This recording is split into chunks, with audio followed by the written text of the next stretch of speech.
নাকি বিশাল বকরির পাল, বিশাল ময়দানের মধ্যে হাজার হাজার বকরি। এবার রাখালকে বলতেছে, রাখাল ভাই আমি বহু দূর থেকে আসছি, আমার অবস্থায় পানির পিপাসা লাগছে ভাই। ও রাখাল ভাই এত বকরি তোমার, এই বকরি থেকে আমাকে একটু দুধ পান করাও।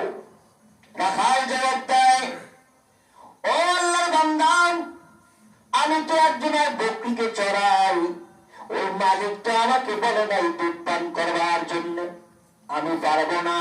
হ্যাঁ যদি পান করাইতে হয় আমি মালিকের থেকে অনুমতি নিয়ে তারপরে অনুমতি দিলে আপনাকে দুধ পান করাইতে পারবো। সুবহানাল্লাহ।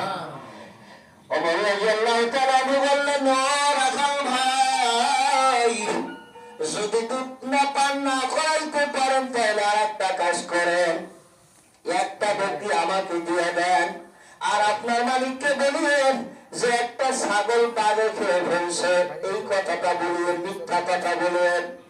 রাখাল জবাব দেয়, ও আল্লাহর বান্দা তাও পারবো না, তাও পারবো না। যখন মালিককে এই কথা বুঝাইতে পারবো, আমি মিথ্যা বলিয়া বুঝাইতে পারবো, কিন্তু এমন একজন মানুষ, এমন একজন মালিক আছে যেই মালিককে আমি রাখাল বুঝাইতে পারবো না। সুবহানাল্লাহ। সেই মালিককে জোরে কর। আল্লাহ দেখতেছে কি দেখতেছে না, জোরে কর। আল্লাহ দেখতে আছে, আল্লাহ দেখতেছে। আল্লাহর ওলি পীর সাহেব মুরিদদের হাতে এরকম ভাবে মোরগ তুলে, যাও জবাই কইরা নিয়ে আসবা, শর্ত হইল একটা কেউ যেন না দেখে। কি বলেন, ঠিক তবে ঠিক? কেউ যেন না দেখে। এবার মুরিদেরা যাইয়া এক একজনের মোরগকে এক এক জায়গায় জবাই করলো, কেউ অচিনা জায়গায় জবাই করলো, কেউ গোপনে জবাই করলো। এক একজন জবাই কইরা নিয়া ঈশ্বরের দরবারে হাজির হইল, কিন্তু একটা মুড়ি জবাই করতে পারে নাই। সে জিন্দা মোরগকে নিয়ে আর ঈশ্বরের দরবারে হাজির, বলতে হুজুর আমি আসছি। বলে, কেন তুমি জবাই করলে না? এবার মুড়ি জবাব, হুজুর আপনি বলছেন জবাই করবা, সত্য হইল কেউ যেন না দেখে, কিন্তু হুজুর আমি যখন এই মোরগকে জবাই করার জন্য যাই, তখনই দেখি আমি তাকাইয়া একজন কিন্তু আমার দিকে তাকায় আসে। সুবহানাল্লাহ। সে কে? জোরে কর।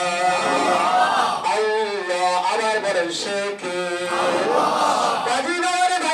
আল্লাহর দিকে আমরা মোহতাজ হয়ে যাই, আমাদের আপনকে জোরে কর, নাকি আমাদের আপন এই দুনিয়া?